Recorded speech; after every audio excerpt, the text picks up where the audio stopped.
எல்லாம் வல்ல எம்பெருமானுடைய தனிப்பெரும் கருணையினால் சங்கீத உற்சவத்தில் கதை கச்சேரி என்ற கருத்தின் அடிப்படையில் ஸ்ரீ கிருஷ்ண விஜயம் என்ற தலைப்பில் அடியேனும் சகோதரி தீபிகாவும் இணைந்து நிகழ்ச்சியை வழங்க இருக்கின்றோம்.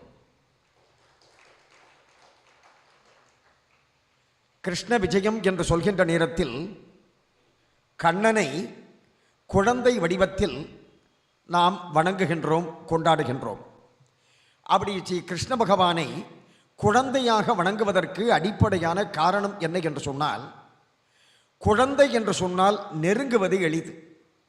குழந்தை என்று சொன்னால் அனைவருக்குமே ஒரு மகிழ்ச்சி தான்.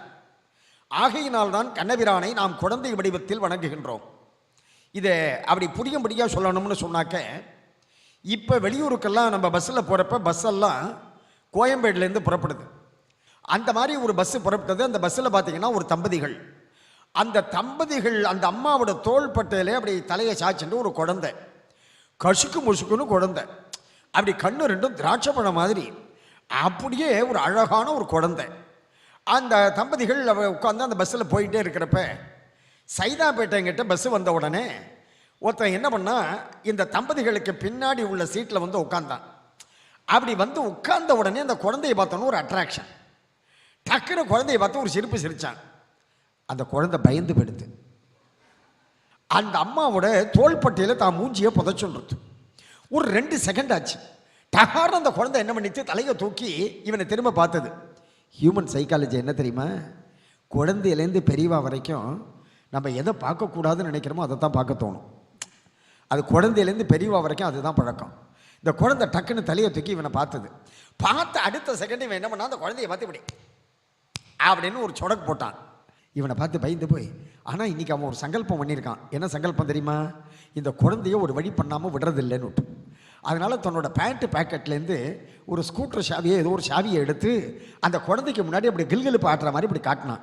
அந்த குழந்தை அதை வாங்கணும்னு அப்படி தாவித்து, அப்படி தாவின உடனே இவன் என்ன பண்ணான், அந்த குழந்தையை வாங்கி டக்குன்னு தான் கையில் வச்சுன்னு அப்படி தட்டி கொடுத்து அவரை பார்த்து பேச ஆரம்பித்தான். சார், இதுதான் உங்களுக்கு ஃபஸ்ட்டு இஷ்யூவோ? இதான் முதல் குழந்தைய? அப்படி இப்படின்னு பேசிட்டு அந்த பஸ்ஸு திருச்சி போகிறதுக்குள்ளே விழுப்புரத்துக்கு பக்கத்தில் ஏதோ சைடுவே மோட்டல் ஹோட்டல் அதில் கொண்டு போய் பஸ்ஸை நிறுத்திற உடனே இவன் என்ன பண்ணுறான், சார் நான் உங்களுக்கு டோக்கன் வாங்குறேன் அப்படின்னு இவன் ஓடுறான். அதுக்குள்ளே அவர் நான் வாங்குறேங்கிறார். அதில் கவுண்டரில் இருக்கிறவன் சொல்கிறான், யாராவது வாங்கி வாங்குறான். இப்போ இவங்க 2 பேருக்கு மத்தியில் ஒரு நெருக்கமான நட்பு ஏற்பட்டு விட்டது.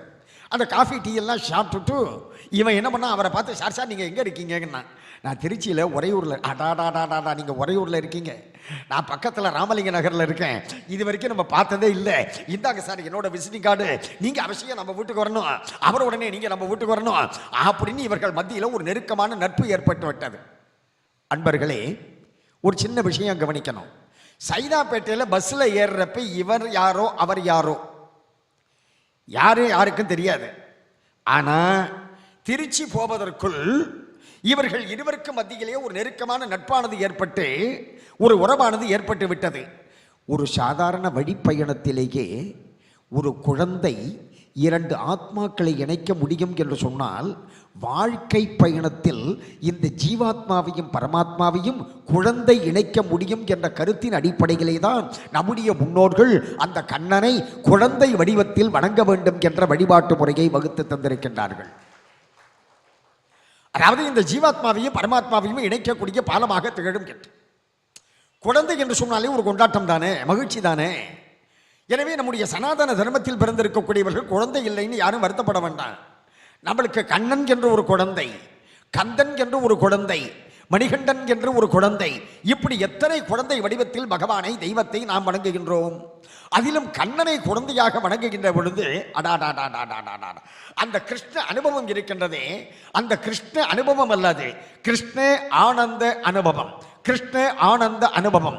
இந்த நிகழ்ச்சியை இன்றைக்கு இந்த அரங்கத்தில் இருந்து கேட்கக்கூடியவர்களும் சரி, இதை ஏற்பாடு செய்தவர்களும் சரி, பின்னால் இதை நம்முடைய டிவியின் வழியாக கேட்கக்கூடிய அன்பர்களும் சரி, யாராக இருந்தாலும் அவர்களுக்கு வாழ்க்கையில் எல்லா நாளும் ஆனந்தம் ஆனந்தம் ஆனந்தம் என்று சொன்னால் மிகையல்ல. அது ஒரு கிருஷ்ண ஆனந்த அனுபவம். அந்த கண்ணனுடைய அற்புதமான ஒரு இனிமையான லீலையை சொல்லக்கூடிய ஒரு கீதத்தையும் இப்பொழுது நாம் கேட்போம். वसुदेवसुतं देवं कंसचाणूरमर्दनं देवकी परमानन्दं कृष्णं वन्दे जगद्गुरुं. वसुदेवसुतं देवं कंसचाणूरमर्दनं देवकी परमानन्दं कृष्णं वन्दे जगद्गुरुं. अतसी पुष्पसङ्काशम् अगसी पुष्पसङ्काशम्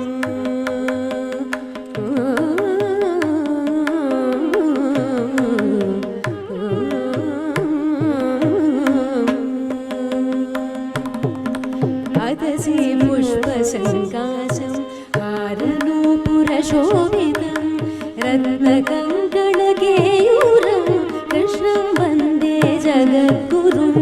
अगसी पुष्पसङ्काशं हारनूपुरशोभितं रत्नकङ्कणकेयूरं कृष्णं वन्दे जगद्गुरुं. जगद्गुरुं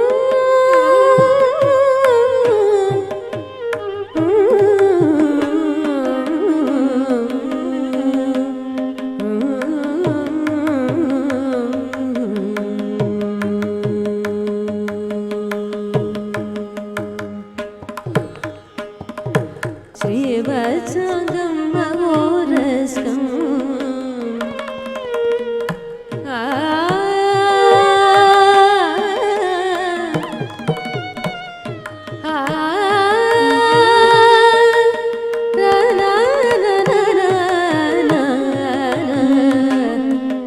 कृष्णं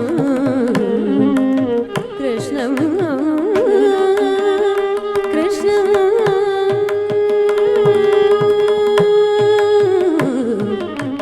श्रीवत्संगं महोरस्कं वनमाला विराजितं शङ्खचक्रधरं देवं कृष्णं वन्दे जगद्गुरुं.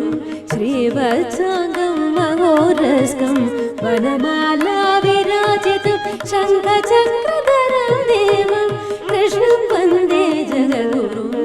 कृष्णाष्टकमिदं पुण्यं प्रातरुत्थाय यः पठेत् कोटिजन्मकृतं पापं स्मरणात् तस्य नश्यति. कृष्णाष्टकमिदं पुण्यं प्रातरुत्थाय यः पठेत् कोटिजन्मकृतं पापं स्मरणात् तस्य नश्यति. स्मरणात् तस्य नश्यति. स्मरणात् तस्य नश्यति. स्मरणात् तस्य कृष्णस्य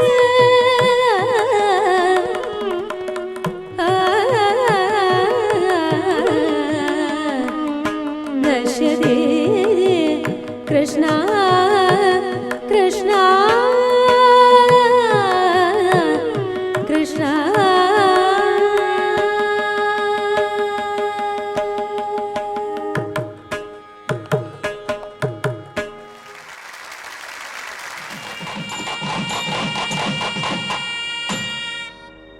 ಶಿವ ಶಿವ ಶಿವ ಎನ ರಾಧಾ ಓರಿ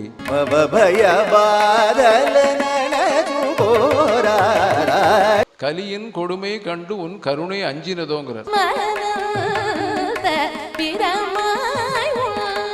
எட்டெழுத்திற்கும் உயர் ஐந்தெழுத்திற்கும் இவ்விரண்டெழுத்தே உயிராகும்.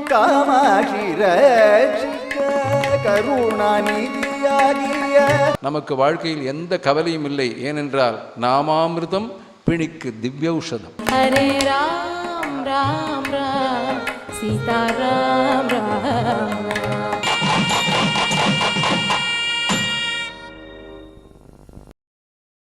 ஒரு நாள் என்ன ஆயிற்று?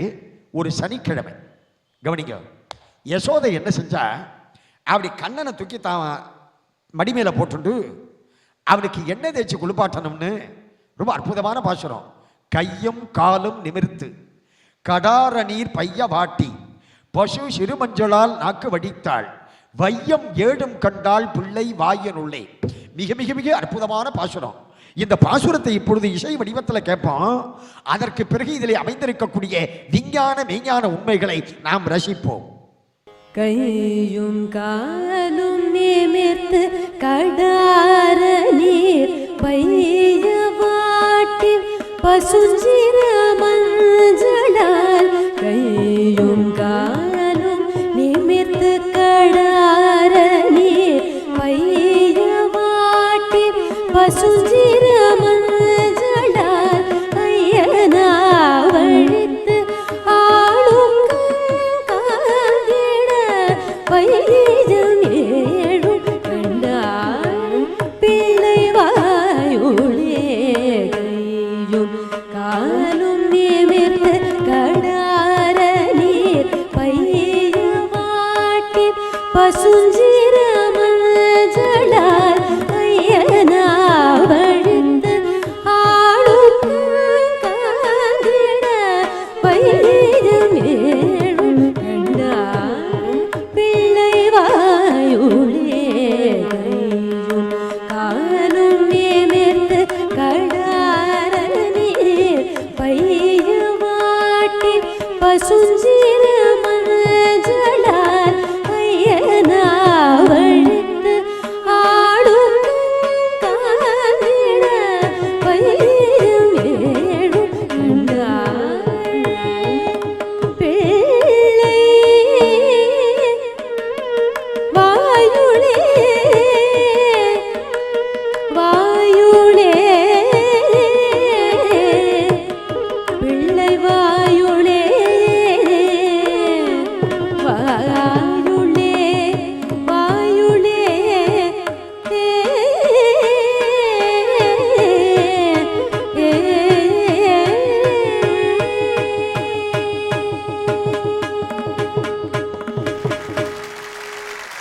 அற்புதமான பெரியாழ்வாருடைய பாசுரம். யசோதையானவள் கண்ணபிரானுக்கு அப்படி ஒரு சனிக்கிழமை, இதே மாதிரி சனிக்கிழமை எண்ணெய் தேய்ச்சி குளிப்பாட்டுறேன். இந்த எண்ணெய் தேய்ச்சி குளிப்பாட்டுறான்னு சொன்னா பெரியாழ்வார் என்ன அழகா அற்புதமா அனுபவிக்கிறார் பாருங்க. கையும் காலும் நிமிர்த்து.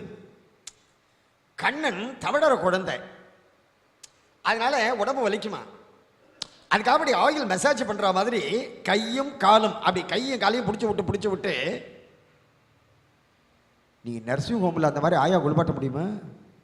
கண்ணன் கருப்பு குழந்தை, இந்த கருப்பு குழந்தைக்கு ஆயில தடவினோன்னு அது ஒரு மினுமினுப்பு தெரியுமா? அடாடாடா, கருப்பு தான் அழகு. நம்ம என்னமோ சாதாரணமாக சிவப்பாக இருந்தால் தான் அழகு. கருப்பு தாங்க அழகு.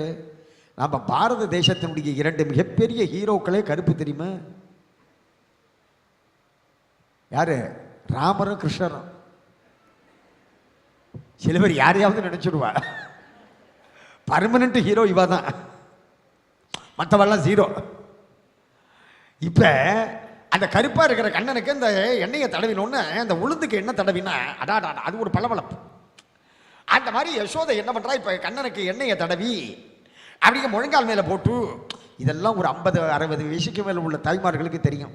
அந்த எண்ணெய் தடவி இருக்கோம் உடம்பு அப்படியே வழுக்கிறதா அந்த கண்ணன் திரும்ப திரும்ப கீழே விடுறப்ப அந்த யசோதையோட காலை பிடிக்கிறான். இதை லீலா சுகர் சொல்றார், எல்லாரும் உன் காலை பிடிக்கணும் பாலை பிடிக்கணும்னு தவிக்கிறப்ப நீ அந்த யசோதையோட காலை பிடிக்கிறியடா, அந்த யசோதை என்ன பாக்கியம் பண்ணியிருக்கணும்.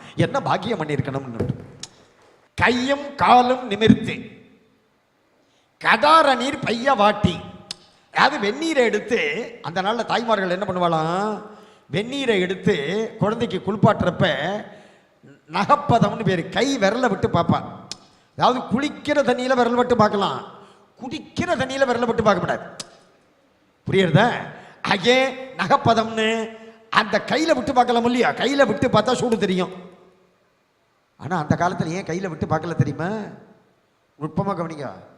ஏன் கையில் விட்டு பார்க்கலன்னா, அந்த காலத்து தாய்மார்கள் வீட்டு வேலையெல்லாம் இவாளே செஞ்சா. பெருக்கிறது, மெழுகிறது, துணி துவைக்கிறது, துணி உலர்த்துறது, எல்லா காரியத்தையும் குனிஞ்சு நிமிந்து கோலம் போடுறது, அந்த தேய்க்கிறது மெழுகிறது இதெல்லாம் இவாளே பண்ணிட்டு இருந்ததுனால என்னாகும், அப்படி கை காய்ச்சி போச்சு. கை காய்ச்சி போச்சுன்னா வெந்நீரை விட்டால் சூடு தெரியாது. அதனால இப்படி விரலை விட்டு பார்க்குறப்ப நகப்பதம்னு பேர். இது சூடாக இருக்கா குளிர்ச்சியா இருக்கா அப்படின்னு கண்டுபிடிக்க முடியும். அந்த மாதிரி யசோதை என்ன பண்ணாலாம், அப்படி கையை விரலை விட்டு பார்த்து இது என்ன பக்குவத்தில் இருக்கு இந்த வெந்நீர்னு அந்த கண்ணனுடைய சிரசில் சேர்க்கிற எண்ணெயை தேய்ச்சி விட்டு கையும் காலும் நிமிர்த்து கடார நீர் பைய வாட்டி. பையன்னா மெதுவான்னு அர்த்தம். பைய அப்படின்னா பாண்டிய நாட்டு தமிழ். பெரியாழ்வார் பயன்படுத்துறார். கையும் காலும் நிமிர்த்து கடார நீர் பைய வாட்டி.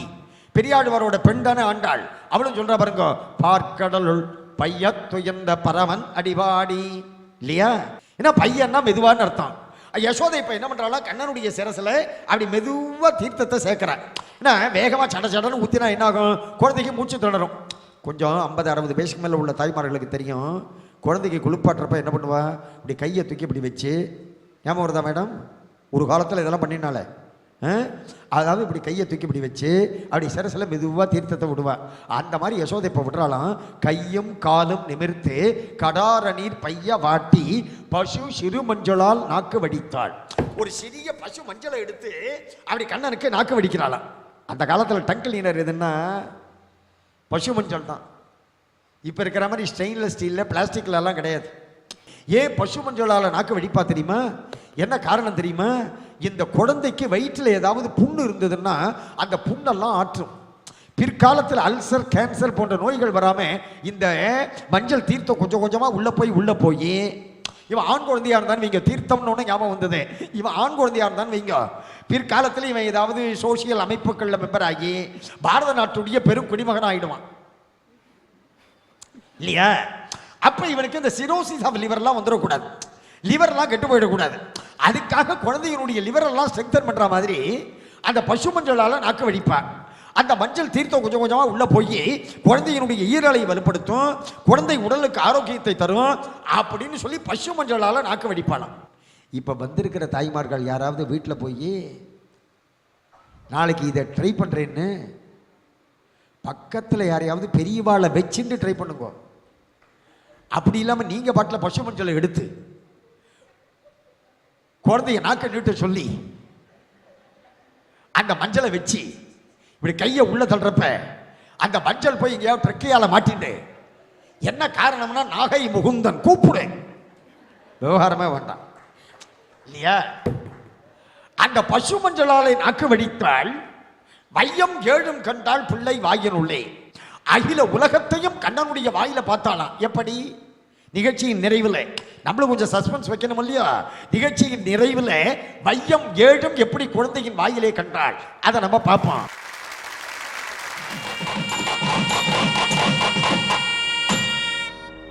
சிவ சிவ சிவ என ராதா ஓரி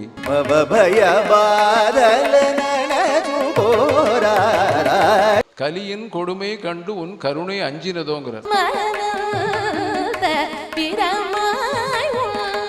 8 எழுத்திற்கும் உயர் 5 எழுத்திற்கும் இவ்விரண்டெழுத்தே உயிராகும்.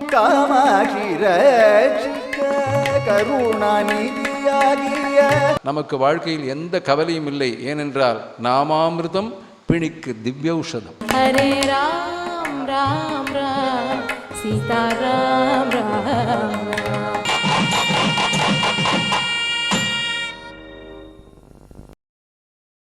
கண்ணனை தூங்க பண்ணணும், கண்ணனுக்கு பால் கொடுக்கணும். கவனிக்க, பால் கொடுக்கணும், குழந்தைக்கு பால் கொடுக்கணும் இல்லையா, தூங்க பண்ணணும். அந்த பாலை கொடுக்குறப்ப குழந்தை வேண்டாம், பாலை கொடுத்தா வேண்டாம். குழந்தைகளுக்கு ஒரு விஷயம் பிடிக்கலன்னு வைங்க, தொடவே தொடாது. பிடிச்சதுன்னு வைங்க, விடவே விடாது. எப்போ பார்த்தாலும் கேட்கும், கேட்டுட்டே இருக்கும், அதையே கேட்டுட்டு. இப்ப கண்ணனுக்கு பாலை கொடுக்கணும், அவனுக்கு பால் அறிமுகம் ஆயிடுத்து. அந்த பாலை சாப்பிட்டான், பால் டேஸ்ட் அப்படி இருக்கு, அதனால திரும்ப எப்போ பார்த்தாலும் பால் பால் பால் பால் பால். யசோதை சொன்னா, யசோதை ஏய் இப்பெல்லாம் பால் சாப்பிடப்படாதுரா, ராத்திரி தான் சாப்பிடணும். உடனே குழந்தை, ராத்திரினா ராத்திரினா இருட்டா இருக்கும், இருட்டுன்னா இருட்டுன்னா கிருஷ்ணா நீ தெரிய மாட்ட, நான் தெரிய மாட்டேன். அடுத்த செகண்ட் கண்ணன் என்ன பண்ணா தெரியுமா? யசோதையோட சேலை தலைப்பை எடுத்து அப்படி தூக்கி பிடிச்சு, ஐ இப்ப நீ தெரியல நான் தெரியல, பாலை கொடு. பாலை சாப்பிட்டான். கொடுத்து அந்த கண்ணனை தூங்க பண்ணணும். இப்ப ஆடாடாடாடா வார்த்தையை கவனிங்க. கண் இன்னும் அழகா குலசேகர ஆழ்வார் அனுபவிக்கிறார். அந்த கிருஷ்ணனுக்கு பெரியாழ்வார் ஒரு பாசுரத்தில் சொல்றார், கண்ணனை தூக்கி தொட்டுள்ள போடுறாளாம். கண்ணனை தூக்கி தொட்டுள்ள போடுறப்ப அந்த தொட்டில் துணி கிழிகிற மாதிரி உதைக்கணும். கிடக்கில் தொட்டில் கிழிய உதைத்திடம். வார்த்தையை கவனிங்க. நந்தகோபர் அந்த யசோதை அந்த தம்பதிகள் அந்த ஆயர்வாடிக்கு பிரசிடென்ட். அவர் வீட்டில் பட்டு துணிக்கு பஞ்சமா, பட்டு துணியில துணி கட்டுறார். பட்டு துணியில நம்ம அந்த மாதிரி துணியா கட்டுவோம். பட்டு துணிய கிழிந்த துணியில் துளி கட்டி நம்ம அப்படித்தானே கட்டுவோம். அவர் பட்டு துணியில அந்த துணியில துளி கட்டினாலே கிடக்கில் தொட்டில் கிழிய உதைத்திடும். சரி சரின்னு சொல்லிவிட்டு குழந்தைய தூக்கி யசோதை என்ன பண்றா, அப்படியே மார்போடு அணைச்சுக்கிறார். ஒடுக்கி புல்கில் உதரத்தை பாய்ந்திடும். அப்படியே மார்பில் ஒரு ஜம்ப் பண்ணிட்டு எகிரி குதிக்கிறானா. ஒடுக்கி புல்கில் உதரத்தை பாய்ந்திடும். அப்புறம் அப்படியே எடுத்து இடுப்புல வச்சுக்கிறார். எடுத்து கொள்கில் மருங்கை எரித்திடும். மிடுக்கிலாமையால் வெளிந்தேன் நங்காய். அதாவது கண்ணன் இருக்கானே, யசோதைக்கு வயதானதற்கு பிறகு கிடைத்த வளர்ப்பு மகன். நீங்கள் கேட்டுக்கொண்டிருப்பது கிருஷ்ண விஜயம். அப்ப அப்படியே தூக்கி இடுப்புல உட்காத்தி வச்சா இடுப்பே முறியிற மாதிரி தங்கு தங்குன்னு குதிக்கிறானா. உன்னை இன்னும் நான் சொல்றது தான் அழகு. அதானுங்க கவிதை. கண்ணுக்கு மைய அழகு, கவிதைக்கு அவ்வளவுதான் சொல்லிட்டு இருப்பாருங்க பொய் அழகு. இப்போ ஒன்னை இன்னும் நான் சொல்வது, அந்த குழந்தை கிருஷ்ணனை தூக்கி இடுப்புல உட்காந்து வைக்கிறப்ப எடுத்துக்கொள்ளியில் மருங்கை இருத்திடம், ஒடுக்கி புல்கில் உதரத்தை பாய்ந்திடம், மிடுக்கிலாமையால் நான் மெலிந்தேன் நங்காய் என்று பெரியாழ்வார் தாய் பாசுரமா. அப்படி இந்த மாதிரி இவர் தொட்டில் கட்டுறதுக்கு கஷ்டப்படுறாருன்னுட்டு பிரம்மா என்ன செஞ்சான் தெரியுமா? பிரம்மா பெருமாளுக்கு தொட்டில் கட்டி அனுப்பினான். என்ன தொட்டில்? மாணிக்கம் கட்டி. அந்த பாசுரத்தை இப்ப கேட்போமே. மாணிக்கம் கட்டி வைரமேடை கட்டி ஆணி பொன்னால் செய்த வண்ண சிறு தொட்டில். மாணிக்கம் கட்டி வைரமேடை கட்டி ஆணி பொன்னால் செய்த வண்ண சிறு தொட்டில். மாணிக்கம் கட்டி வைரமேடை கட்டி ஆணி பொன்னால் செய்த வண்ண சிறு தொட்டில் பேணி உனக்கு பிரமன் வேடு தந்தான் பேணி உனக்கு பிரமன் வேடு தந்தான் மாணி குரளனே தாலேனோ மையம் அளந்தானே தாலேனோ. மாணிக்கம் கட்டி வைரமேடை கட்டி ஆணி பொன்னால் செய்த வண்ண சிறு தொட்டில் பேணி உனக்கு பிரமன் வேடு தந்தான் பேணி உனக்கு பிரமன் வேடு தந்தான் மாணி குரளனே தாலேனோ மையம் அளந்தானே தாலேனோ வையம் அளந்தானே தாலேனோ வையம் அளந்தானே தாலேனோ.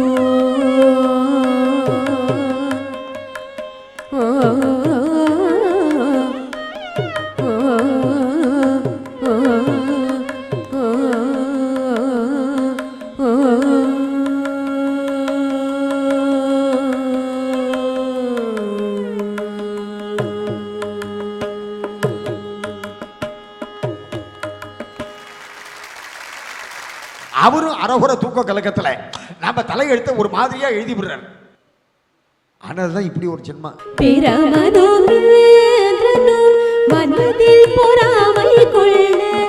முழுதும் வெண்ணெய் அலைந்து தொட்டு உண்ணும். இந்திரஜாலம் போலீரேழு லோகங்களும் காட்டினான்